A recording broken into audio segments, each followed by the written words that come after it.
অস্ত্রসহ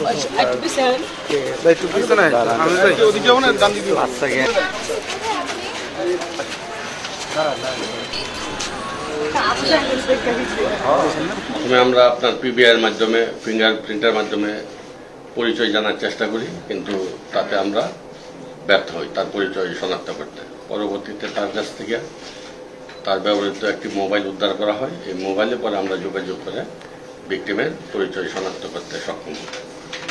তখন পরবর্তীতে তার মা এবং ভাই এসে থানায় এসে ভিকটিমের পরিচয় শনাক্ত করে এবং তাদের মাধ্যমে আমরা জানতে পারি যে ভিকটিমের সাথে তৌহিদ হোসেন নামে তন্ময় নামে একটা ছেলের প্রেমের সম্পর্ক ছিল দীর্ঘ প্রায় 2-2.5 বছর যাবত। তো এই তথ্য পাওয়ার পরে আমরা তৌহিদ হোসেন তন্ময়কে গ্রেপ্তারের চেষ্টা করি।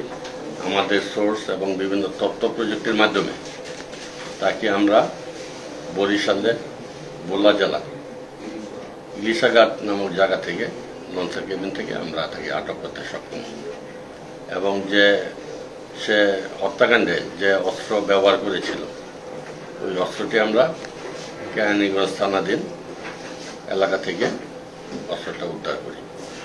সে আমাদের কাছে ঘটনা সম্বন্ধে বিস্তারিত জবানবন্দি দিয়েছে এবং সে ঘটনা ঘটিয়েছে এটা স্বীকার করেছে। তাদের সাথে দীর্ঘদিন যাবৎ প্রেমের সম্পর্ক ছিল। মেয়েটা ছেলেটা তার যে স্বীকার করেছে আমাদের কাছে যে 2.5 মাস যাবৎ যে অন্তঃসত্ত্বা ছিল, তাকে বিয়ের জন্য চাপ দিচ্ছিল, সে বিয়ে করবে না অথবা পরে করবে, এই ধরনের ঘটনা বলতেছিল।